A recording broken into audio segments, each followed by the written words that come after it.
qui est drôle, la TPS, les libéraux avaient fait une campagne en disant qu'ils allaient l'abolir. Et quand ils sont arrivés au pouvoir, ils ne l'ont jamais aboli.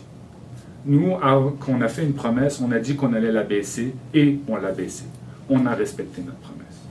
Il y a deux façons de voir l'économie. La vision libérale, qui est de toujours vouloir dépenser plus et pour ce faire avoir plus d'impôts et plus taxer.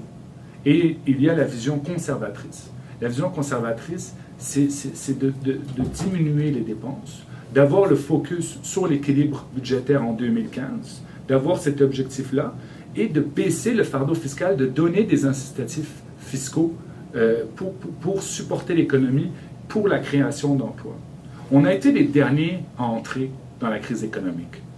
C'est parce qu'on avait commencé à faire donner ces incitatifs fiscaux-là, et là maintenant on est en train d'en sortir. Ce n'est pas le moment maintenant, quand la reprise économique est fragile, de taxer les entreprises.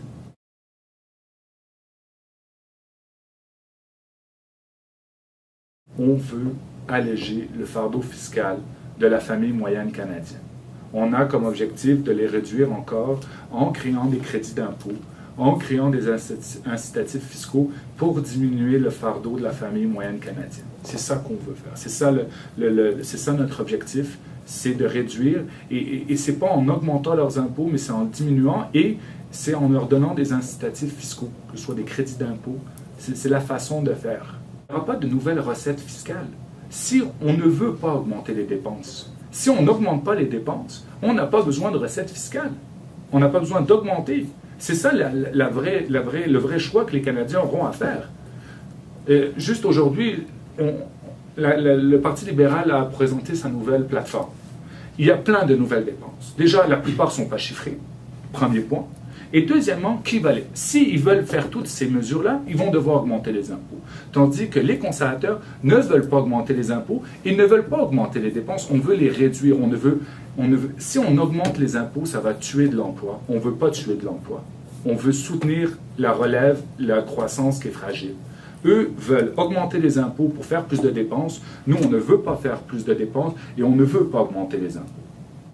Multinationale, je suis très content de voir que Tim Hortons est revenu au Canada par notre compétitivité fiscale internationale. Donc, si on veut avoir des multinationales au Canada, ça passe par une fiscalité attrayante et une fiscalité compétitive.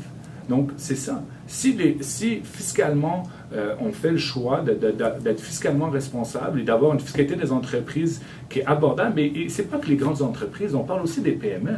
Les PME, leur plus grande charge, après des fois le loyer ou des choses comme ça, c'est les salaires.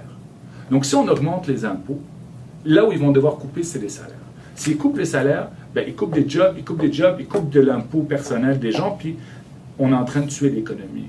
Donc, en continuant les baisses d'impôts ciblées aux entreprises, on leur permet de négocier, d'avoir une petite marge et que ça permet ensuite à verser un bonnet à un employé ou même à engager un employé supplémentaire. Donc, c'est ça l'objectif. Mais les multinationales, si on a une compétitivité fiscale internationale, vont venir au Canada, c'est sûr. La lutte à l'évasion fiscale, c'est une priorité. Pour ce faire, il faut négocier des accords avec les autres pays, il faut un partage d'informations.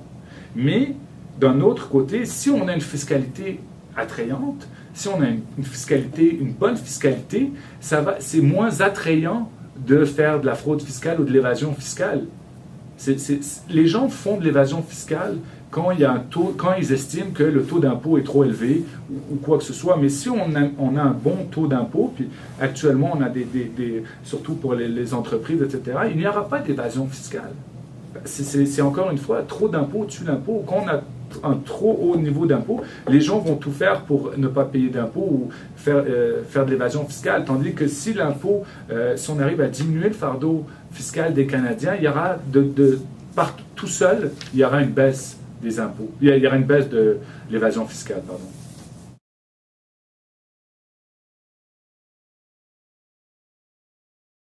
La position des libéraux sur le F-35 est hypocrite. Elle est hypocrite pour plusieurs raisons. La première, c'est que c'est eux qui ont commencé le programme, premièrement. Donc, c'est eux qui ont donné ça. Deuxièmement, l'économie montréalaise ou l'économie de la grande région métropolitaine, en grande partie, c'est l'aérospatial. Au Canada, l'aérospatial, c'est plus de 86 000 jobs. C'est 86 000 emplois rattachés à l'aérospatial.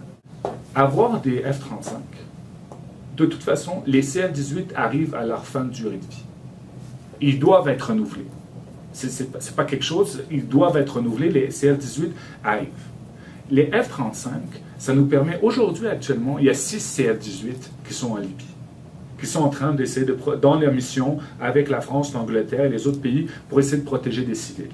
C'était les mêmes CF-18 qui étaient en Bosnie pour des missions de paix.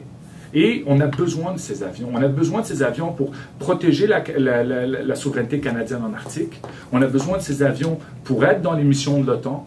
On a besoin de ces avions pour partager aux missions de la paix. Et on a besoin de ces avions concernant la politique étrangère du Canada, puis supporter nos soldats. Quand on envoie nos soldats en mission de paix, il faut qu'on leur donne les outils pour qu'ils puissent faire leur travail.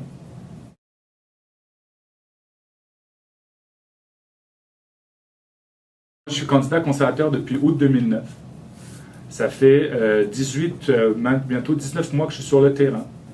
Les gens me demandent pourquoi j'y vais ou pourquoi je suis en politique.